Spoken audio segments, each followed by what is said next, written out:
At least we made it. Times, I tell you, busy times. Busy bees. I love your new background. It's our painting. Love this painting. Oh. Hi. Hi. Was I skipping? It's you and moi and the chicken. This is not, you're not imagining, this is not Lisa. I look a lot like Lisa, but it's not Lisa. No, Lisa's on the road. She had some business she had to take care of today, so it's me and you. Yay. I don't think I've ever just been the sitting person. Like I'm always like the guest person. So I'm just going to be a lady of leisure and watch you. Yes, you're the guest at the dinner party.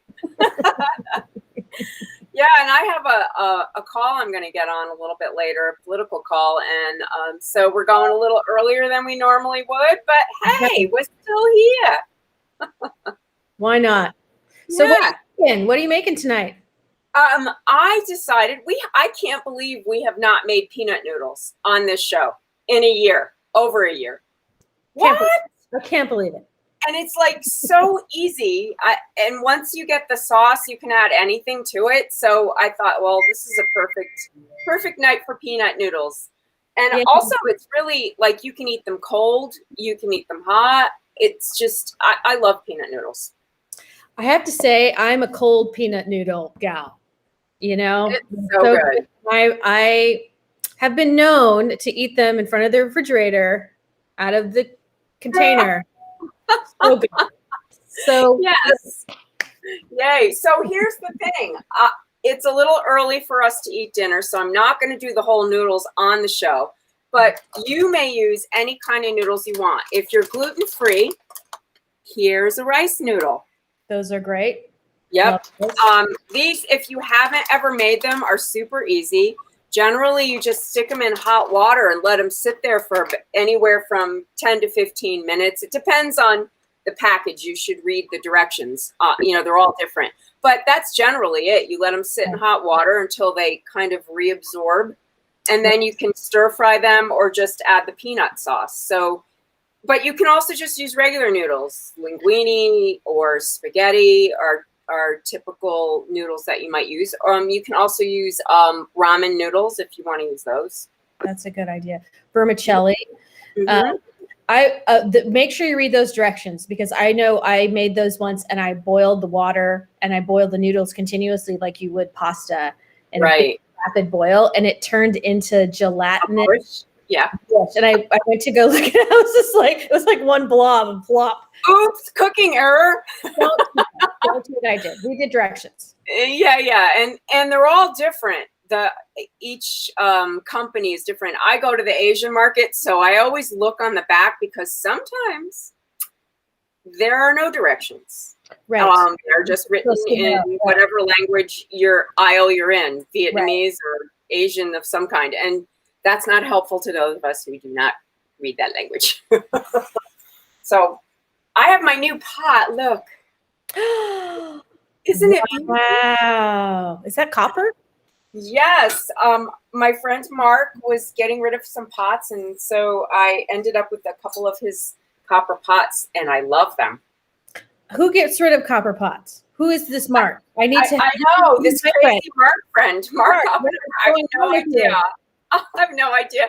He said he carried these. These are so heavy. He carried 4 of them back from France years ago and never used them. I cannot tell you. This pot is so heavy. What is he doing that he doesn't need those pots anymore? Is he like going on a sailboat or something? Like what? Why would you have to play with a pot like that? That's crazy. That's crazy to me.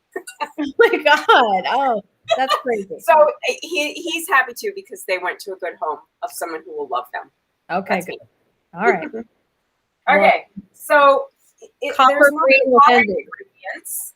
But I'm very lucky with the Asian store that we go into, Talin, has a lot of stuff that's organic, and they even have organic soy sauce.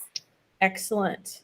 Yeah. So important because there's a lot of GMO soy out there. So if you get we get organic. Yep. So I'm going to do 2 cloves of garlic. and a small bunch of green onion and some ginger. And I'm gonna put 2 tablespoons of toasted sesame oil, and I love that Trader Joe's has the organic kind too. That's awesome. Yeah. Is that sorry? That's me. Sorry, I'm trying to. It's my. No, maybe I was hoping it was Lisa. It's my phone talking to my computer. I have too many things, even though my phone's on silent. So sorry about that. So, are you putting this in the Cuisinart? No, I'm putting the oil. Where's my knife? I'm putting the oil in my pot. You're gonna heat everything up. Ah, so what? Yeah, What are you doing with the garlic? Are you chopping it or? Yeah, mince it. Yep, I'm gonna mince my garlic up, smack it around a little bit first, and I'm gonna toast it in the sesame oil. Nice. With some of these chopped green onions. Now, if you were with us last year, you will know that these green onions, if they have the bottom, like the little roots here, you can cut this much off and plant them. You can. And they will regrow. They will. It's kind of a miracle. It's a miracle. It's a miracle. So we will have green onions all year now, just from the one package. The leftovers. Yeah. How's your greenhouse going? You're in the greenhouse business now. Well, I got my nursery license this year. Oh, So I'm official. I'm a legit operation. So I probably have about 4,000 or 5,000 plants I'm selling, starter plants. Oh my God. What do you have? Well, surprise. I'll give you one guess. Herbs. What? It's crazy. Yeah, you would have guessed it. So I've got, I think I have 15 or 16 different herbs, and I have 3 varieties of tomatoes and 2 varieties of peppers. So a lot of the things are obviously things I use already in my products and grow in my garden for all my Holly's homegrown stuff. And then I threw in a couple things that I thought customers would like. So it's been a lot of fun. It's a lot of work, but I really, really enjoy that part of the business, which is the growing part. It's really fun. So it's been great. Follow me on Instagram and you can see all the pictures of all my babies. Yeah, I love seeing all the Instagram posts. I know when people buy them, I'm like, I feel like I'm giving away my. I'm like, I just need these to go to a good home. Oh God, take care of them. Very attached. Know how to take care of them. Do you instruct them? I have a 3-page instruction, single space on my website that I send people to.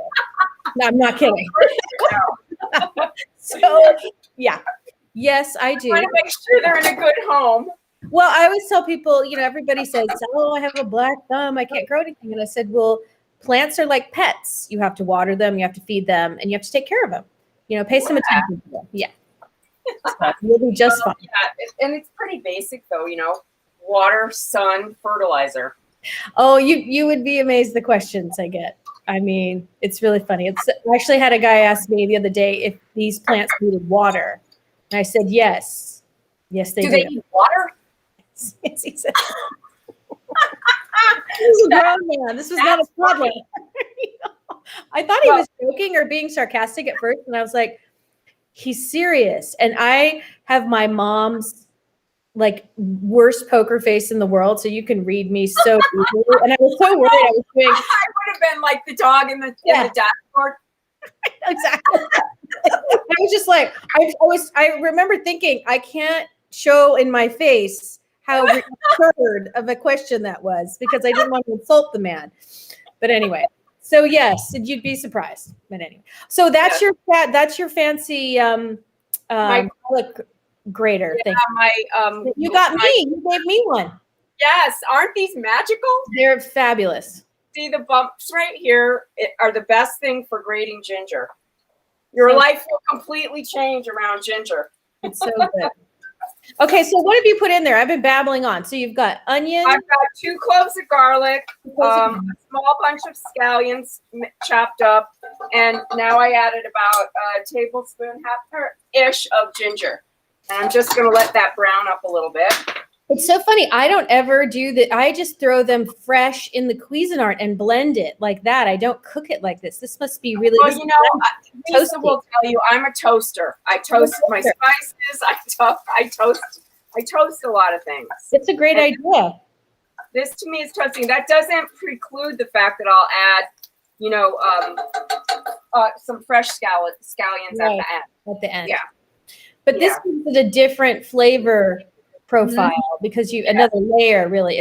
I'm making something tonight for us in the cooker, like a mushroom beef stew soup thing, and because my son has a lacrosse game tonight, and we keep, all the sports are up again, so we keep getting home so late, and I don't want to stop and get pizza or whatever junk food at night for the kids. So I've been doing a lot of the slow cooker, so stuff's ready when we get home. Yeah. But brown the meat, and I brown the onions, caramelize the onions before I put them in the slow cooker. It's the same concept. Yep. It's just to give it some caramelization. It makes a huge difference. Yeah, it does. Okay. So this is so totally easy. Now there's a sugar component. You can do brown sugar, white sugar, honey, but I am choosing to do maple syrup this time because I have some. Wow. Okay. So I'm doing. What if you don't? What if you don't? Or I guess you could use stevia, but I guess you could, or you could probably leave the sugar out. I would leave it out. I would rather than add stevia. Actually. Yeah, if you want. I have this really good maple syrup, so I thought that would add a nice flavor. That'll be nice with the peanut butter. Well, and the peanut butter I have is organic, crunchy peanut butter. I like a little crunch in my. You can use creamy, but this has nothing but peanuts. That's it. Nope, nothing else. Salt, maybe. Well, this is actually no salt, which I didn't mean to do, but that's what it is. So that means like some people are sensitive to the salt thing. So this has no salt. I knew I was going to make the sauce with it. A lot of times in recipes, you'll see get a low sodium soy sauce. Mm-hmm. Well, I don't have that. I do have organic soy sauce. So I figured if I used the kind that has no salt and the peanuts, then I'm good. That's a smart tip to remind people of too, that, things like soy sauce, there's added salt with all of this. And if you're combining ingredients that are all salted, then you're going to get over salting. Yeah. You want to be a little conscientious of that. Yeah, that's a good thing to remember. So I did a half a cup of peanut butter. Okay. And that's Valencia peanut butter, and a quarter of a cup of soy sauce. And this is the real deal. Wow. That's amazing. Yeah, isn't that fun? And then you add a vinegar component. So I have rice vinegar. Mm-hmm. If you had apple cider vinegar, you could use that too. But I'm using a tablespoon of that. Okay. Do you add vinegars to yours? I do. I like to have a little tang. Yeah. Yeah. And then I'm just going to stir this up. And I might, if it doesn't look loose enough, you can add like a tablespoon. Yeah. See, I'm going to add a little bit of hot water to that. Okay. So I'm going to do what you guys. So define loose. What does loose mean? Well, this is a little thick. So I just want it a little bit thinner than that. Right. It's and some of it's because it's sticky. Mm-hmm. The peanut butter's sticky, and I want it to get on, coat the noodles, not just stick to the noodles. So I'm going to add just a tablespoon of hot water to loosen it up a little bit. And if the noodles are hot, between that and just loosening the sauce up a little bit. I was just going to say, with the warm noodles, that'll help too. Yeah. And then I have this. I feel like I can smell it. I have this crazy hot sauce. Wow. Oh, that's good. It's important. I mean, if you like spicy, you have to put spice in this because it really does transform. It adds a really different dimension. But, you can add crushed red pepper if that's it, if you want to. I'm going to literally add like 1/8 of a teaspoon because this, I'm not kidding you, is super hot. Fire water. Yeah, it totally is. But I love having spicy peanut sauce. Okay, and so I think I've added everything. Yes, I have. So this is the sauce. That's the end of the story, people. Okay, so you can add, use your rice noodles. Mm-hmm. You can use regular pasta, fettuccine, spaghetti, linguine, whatever noodle you have around. Really, any noodle works. But if you're gluten-free, use a rice noodle. It's awesome. I'm going to stir fry later when we actually do have dinner. I'm going to stir fry some ground pork with some shallots, garlic, and soy sauce and a little mirin. And then I'm going to add that to my noodles with Yum. fresh shredded carrots. Wow. And then you're going to put some fresh green onion on top. Fresh green onion and chopped peanuts, some smashed chopped peanuts. So that's how I'm going to serve it tonight. But if you have shredded chicken left over, if you have shrimp, any of that stuff works. Tofu if you're going vegetarian. Holly, if you have composted manure, do you still use fertilizer? Yes, you can. It depends. I always tell people it depends on what your manure is. Chicken manure is the best. It has the highest nitrogen in it. If you have steer or goat or some other animals, the nitrogen's not so high, so it can get depleted over time. So you don't need it right away, but I would say after, once the plants start producing fruit like tomatoes or cucumbers, you might want to give it another hit. I use a seaweed-based fertilizer. Yeah, so. I do too. And I don't know if you have emu in your neck of the woods. I don't. We do. And from what I know about emu poop, you don't have to let it compost. You can just go get it and use it. But you have to find I don't know anything about that. But I can tell you that if you have a choice, chicken is generally the best. The thing about cow manure, which I found out the hard way, is that their stomach doesn't have a high enough acid to kill the weed seeds that they ingest. So then they dispose of them. And you can imagine in their disposal, you have a perfect environment to create more weeds. So, how fun is that? Yeah. So when I first started my garden, there's it was horse. There's a horse farm. Horse is the same problem. So horse and cow is the same problem. But so they said, oh, well, we'll give you all this horse manure. And I'm like, great. And so it was all composted. The same weeds that this is 11 years ago, I still pulling today. So let that indulge. Get chicken if you can. They're very healthy weeds. Yes, they've been living in the poop. So there you go. But but you can't over fertilize. Most people under, but you can over. So it is important. Once they start flowering though, and they're producing fruit is when they're going to need some more food. So it's good to give them another little boost. Yeah. So yes, a small bunch is not a measurement. You are correct. I'm going to say that was 4. As that I'd say in a small bunch. Usually, when you get a bunch, there's probably 8 or 10 in a bunch at the store.